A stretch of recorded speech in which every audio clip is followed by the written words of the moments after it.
আজ বছরের শেষ রবিবার আর ভুলটাও করে ফেললাম। রিনাকে আর কোকে নিয়ে অনেকদিন বেরোনো হয় না, তাই ভাবলাম ওদেরকে নিয়ে একটু বেরোই। গিয়ে দেখি গাড়ি পার্ক করার জায়গা নেই, আর আমাদেরও পা ফেলার মতো জায়গা নেই। মানে এত লোক চারিদিকে, সবাই হয়তো আমাদের মতন ভুল করেই এসছে বা হয়তো জেনে বুঝেই এসছে। ঢুকলাম ম্যাকডোনাল্ডসে, সেখানেও গিয়ে দেখি একই অবস্থা, বসার জায়গা নেই। অনেক কষ্ট করে কোনায় দুটো চেয়ার পেলাম আর একটু খাবার অর্ডার করলাম। সেই খাবারটাও রিসিভ করলাম অলমোস্ট 20 মিনিট কি আধা ঘন্টা পরে। তখনই ডিসাইড করলাম যে এখানে বেশিক্ষণ থাকা যাবে না। রিনাকে একটু গাড়ি চড়িয়ে, কোকোকে একটু খেলিয়ে ওখান থেকে বেরিয়ে পড়তে হবে যত তাড়াতাড়ি সম্ভব, কারণ ডিনার করার প্ল্যানও ছিল, কিন্তু সেই প্ল্যানটাও ওখানে ক্যান্সেল করলাম। তারপরে চলে গেলাম আমরা আমিনিয়াতে।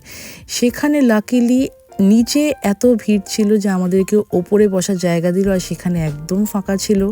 খুব তাড়াতাড়ি খাবারটা পেয়ে গেছিলাম, খেয়ে দিয়ে বাড়ির দিকে রওনা দিলাম।